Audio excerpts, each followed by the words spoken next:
Good morning everyone, সবাই কেমন আছো? আশা করি ভালো আছো। আর এই সকালবেলা উঠেই আমি টিফিন রেডি করে ফেলেছি। চলো দেখে নাও আজকে টিফিনে কী কী আছে। সৌরভ আর মেয়ের, যদিও আজকে সৌরভ আর মেয়ের টিফিনটা দুটোই এক।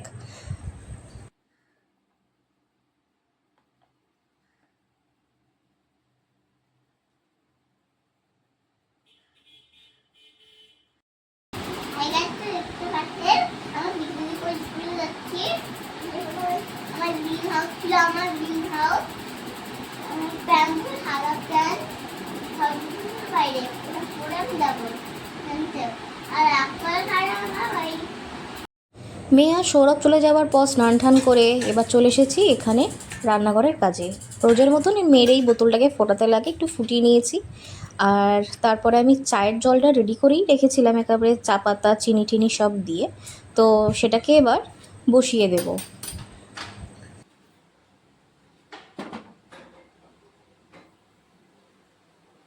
এখানে আমি আমার আর দিদার চাটা নিয়ে নিয়েছি। এবার দিদার চাটা গিয়ে আগে দিদাকে দিয়ে আসি। চলো। আর দিদা খুব কম পরিমাণে চাটা এখন খায়, আর বিশেষ করে লাল চা তো একদমই খেতে চায় না। তো তাও সকালটুকু লাল চাটাই দিই দিদাকে।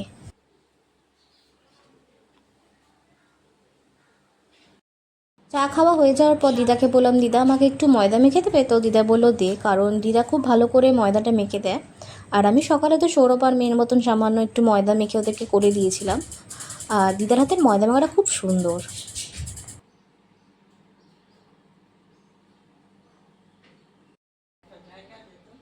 আমি সকালেই একেবারে প্রেশারের মধ্যে কসুরি মেথি দিয়ে একটা আলুর তরকারি করে ফেলেছিলাম। যদি তোমাদের এই রেসিপিটা লাগে তাহলে অবশ্যই আমাকে জানিও। দিদা আমাকে একেবারে ময়দাটা মেখে একেবারে লেচি করে দিয়েছে লুচির জন্য। আর আমি এখানে লুচির জন্য তেলটাও বসিয়ে নিচ্ছি। চলো লুচিটা বেলে নিই।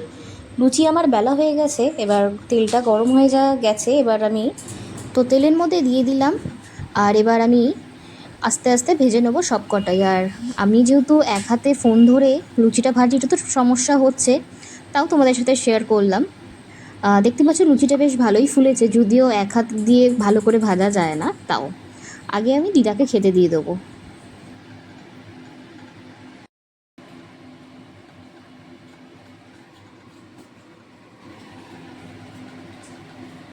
যে দিদার জন্য আগেই ভেজে ফেলেছি লুচি কটা, তো দিদাকে আগে গরম গরম দিয়ে দিই। আর চলো দিদা বলুক। দিদাকে তো এটা দিলেই আগে দিদা বলবে আমারটা কমা, তাও দেখি যদি খায়। চলো।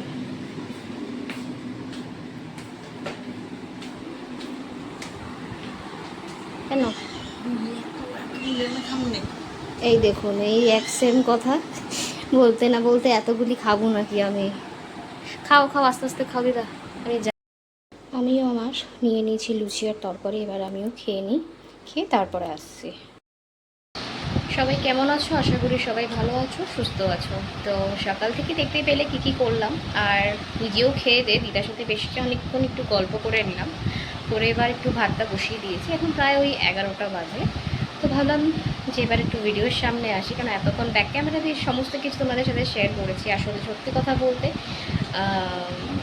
ক্যামেরা যেহেতু আমি একা করি, হেল্পার যেহেতু কেউ নেই, মানে কেউ ধরে দেবার নেই, সুতরাং তার জন্য আমার একটু সমস্যা হয়। আর ঘরের সব কিছু কাজ তো শেয়ার করার মতো সেরকম কিছু থাকে না। সবাই জানো ঘরের একটা বাড়িতে কার কী কাজ থাকতে পারে। তো যাই হোক, তো যেটুকুনি পারি তোমাদের সাথে টুকটাক শেয়ার করি। তো আর মেয়ে তো চলে গেছে স্কুলে, দেখতেই পেয়েছো যে আজকে ওর পিটি ড্রেস পরে গেছে। আর ওর পিটি ড্রেসটা পরতে আপাতত বেশ ওর ভালো লাগছে। আর বাইরের ওয়েদারের তো কিছু বলার নেই। যতদিন স্কুল ছিল মানে গরম তো ছিলই, সাথে একটু বৃষ্টিও হচ্ছিলো। বাট যবে গিয়ে স্কুল খুলেছে কোনো বৃষ্টির তো নামগন্ধ নেই। প্লাস মানে রোদটা যে ভীষণ পরিমাণে করা রোদ, গরম। তো এর মধ্যেও স্কুল তো যেতেই হবে, ছুটি করা তো যাবে না, কারণ অলরেডি 1 মাস ছুটিতে কাটিয়েছি। এবার পড়াশোনায় তো এমনি পড়ছিল, তো আবার এখন জোর কদমে পড়াশোনার দিকে যেতে হবে। আর করে যেতে হবে পড়াশোনাটা মেয়েকে। মেয়ের সাথে সাথে তো মনে হয় যে আমিও এক এক সময় আমিও পড়াশোনাই করছি, আবার নতুন করে অনেক কিছু শিখছি, জানছি।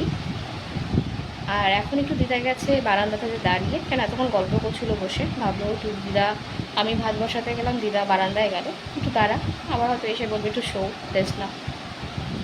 তো যাই হোক, এবার তার এত কিছুর মাঝখানে মেয়ের জন্য লস্যিও করা হয়ে গেছে, কেন গরমটা পড়েছে, যেহেতু বাড়িতে ফিরেই খায় ওটা করে রেখেছি। বাট আজকে গ্লুকন-ডির জায়গায় নিয়েছি আম পান্না।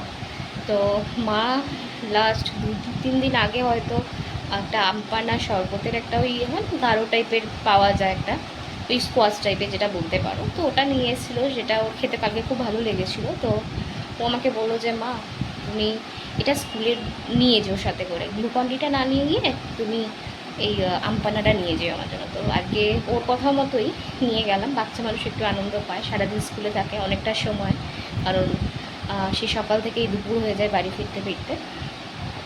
যাই, এবার আমার মনে হয় না আমার আর কোনো সেরকম কাজ আছে বলে, এবার আস্তে আস্তে রেডি হবো, কেন মেয়েকে আনতে যেতে হবে। চলো এবার দেখি, আর যদি কিছু কাজ থাকে সেগুলোকে সেরে নিজে রেডি হয়ে বেরিয়ে যাবো। এখন আমি রেডি হয়ে বেরিয়ে গেছি মেয়েকে আনার জন্য। ওর স্কুল ছুটি হবার সময় প্রায় হয়েই এসছে। আর দেখো আকাশের অবস্থাটা, হালকা মেঘ আবার রোদও রয়েছে, আর পুরো পরিষ্কার আকাশ।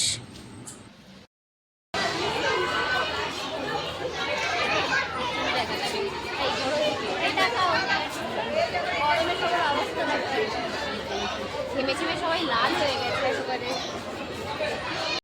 মেয়েকে নিয়ে বাড়িতে চলে এসেছি, আর ওকে ভাত খাওয়াতেই বসে পড়িয়েছি। আর যা অবস্থা হলো ফেরার পথে, কারণ যখন বাড়ির থেকে বেরোলাম তখন পুরো রোদ ছিল আর শুকনো ছিল, আর যখন মাঝ রাস্তায় টোটোতে তখন প্রচণ্ড পরিমাণ বৃষ্টি, ঝড় বৃষ্টিতে মা মেয়েতে দুজনে পুরো ভিজে ভিজে বাড়ি ফিরলাম। তো বেশিক্ষণ ওয়েট না করে তো মেয়েকে আগে স্নানটা করিয়ে দিলাম, কারণ বৃষ্টিতেও ভিজেছে। আর এখন ওকে খাওয়াবো, বসে পড়েছি খাওয়াতে। চলো দেখাই আজকে কি আছে ওর খাবারে। এখানে আমি পাতলা করে একটা ঝোল করে দিয়েছে মা ইলিশ মাছের। তো ও এখন এই 5+ মাথায় গিয়ে ইলিশ মাছ টেস্ট করবে কেমন হয় খেতে, এর আগে কখনো খাইনি আজকে, তো আজকে প্রথম খাবে। মামা কিছু বলতে চাও? কি? হ্যাঁ, তো দেখতে পাচ্ছেন আমি লিখতে বসেছি। এরকম পুরনো বই, পুরনো আমরা লিখি দিতে। আর তুমি যে আজকে ইলিশ মাছ খাবে সেটা একটু বলো। ইলিশ মাছ, হ্যাঁ এই ইলিশ মাছ মানে ভালো হবে, ভালো হবে ইলিশ মাছটা। টেস্ট করে বলো, টেস্ট করে বলতে হয়তো ভালো হবে, তুমি তো খাওনি। আচ্ছা আমি খাইয়ে দিচ্ছি, চলো এবার খাইয়ে দিই। বিকেল হয়ে গেছে আর আমি বিকেলের জন্য দুধ চা বসিয়ে দিয়েছি। হয়ে গেছে রেডি। এটা হলো দিদা আর বাবার চা, আর এটা হলো অনন্যার চা। আর আশা করি এই কাপটা তো সবাই চিনেই গেছো, এটা হলো আমার চায়ের কাপ। আগে আমি অনন্যার চাটা আগে দিয়ে আসি, কারণ ও মেয়েকে পড়াচ্ছে, ও ততক্ষণে কেন পড়াতে পড়াতে চাটা খেতে থাকুক।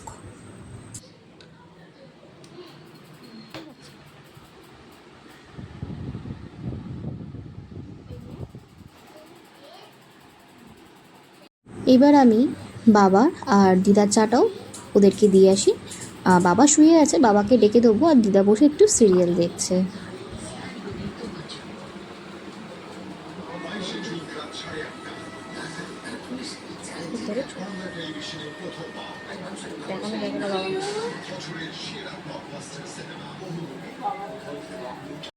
আজকের বিকেলে স্ন্যাক্স হিসেবে ছিল পাপড়ি চাট, যেটা হোমমেড।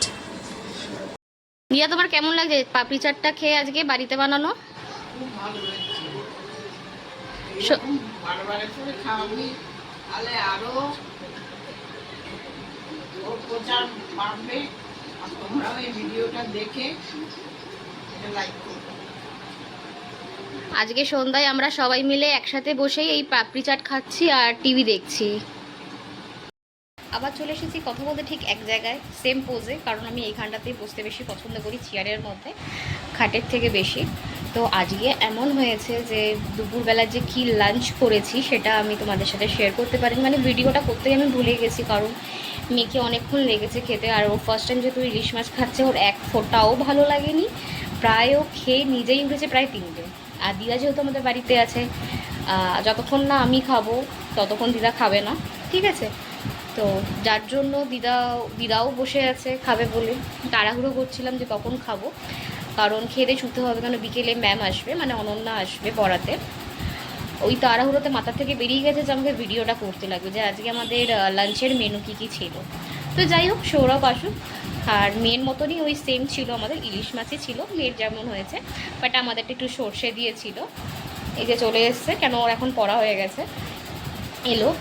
আর মানে সত্যি কথা বলতে স্কুল থেকে মেয়েকে নিয়ে এসে স্নান করিয়ে খাওয়াতে বসাটা মানে ভীষণ চাপের লাগে। আর যা ওয়েদার ছিল আজকে, প্রথমে যখন স্কুলের জন্য বেরোলাম, পুরো তোমাদের সাথে দেখবে হয়তো আমার ভিডিওতেই দেখতে পাবে যে ওয়েদারটা, আকাশটা পুরো পরিষ্কার, কোনো মেঘ ছিল না। বাট যখন আমি গিয়ে পৌঁছলাম স্কুলে, প্রায় ওই জায়গাটা এরিয়া জুড়ে খুব মেঘ হয়ে গেছিলো।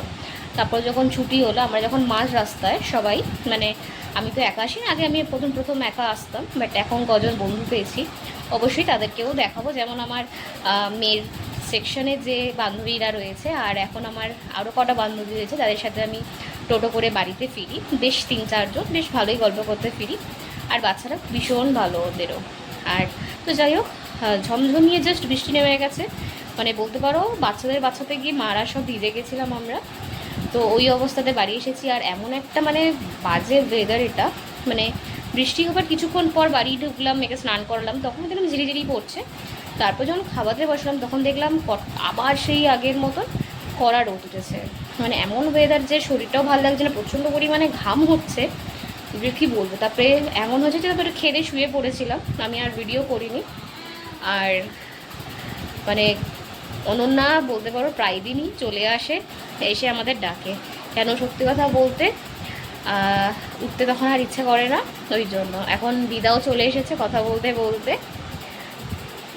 এই যে আমাদের দিদা, হাই বলো।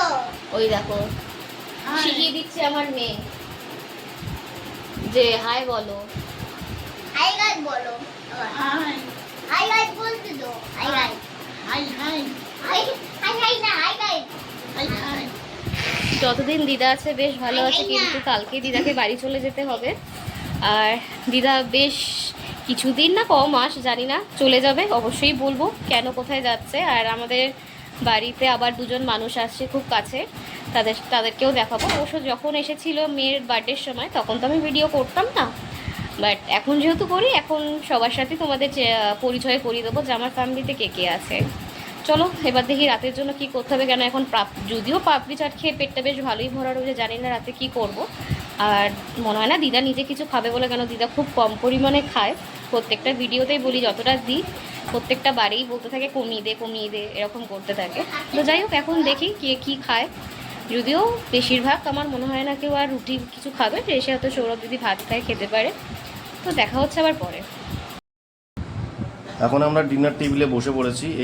এটা যেটা দেখতে পাচ্ছেন আপনারা, এটা হচ্ছে ইলিশ মাছ ভাপা, সর্ষে ইলিশ, আর সাথে আছে একটা লম্বা সাইজের বেগুন আর 1 পিস আলু। আমি খুব একটা বেশি এখন আলু পছন্দ করি না, তো একটা আলুতেই আমার মোটামুটি হয়ে যায়।